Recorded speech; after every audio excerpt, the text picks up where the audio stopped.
Ngana kwethu angobingelele ngwamukele ekhasini lami namuhla. Mangabe ke uyaqala ukufika ngicela isiqiniseko ukuthi ke uyawucofa lapha subscribe button uzothola zonke indaba zishisa be. Mangabe uyabuya ngicela isiqiniseko ukuthi ke uyawucofa like uphinde futhi ushare ne-comment kulolu daba namuhla.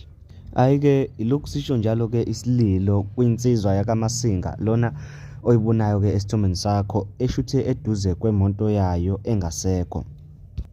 Insizwa ke yakwaMasinga ithi ke yathola lesilwane esiphethe ngomkhonto emontweni yayo ngenkathi ivuka nje ekuseni ngezi-22 zika-August.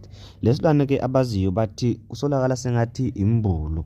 Lesilwane ke satholakala sisithene phakathi kwinjini yayo lemonto yalensizwa, okungazeki ke ukuthi imbulu yayivula kanjani ibonnet yemonto yaze yangena yazocasha ngaphezulu. Emalangeni ambalwa ke yenzekile lento, insizwa le yakamasinga ibike ukuthi ke imoto yayo yangqongqa ingazi ukuthi ngqongqiswa yini, yavele yayibona isivutha.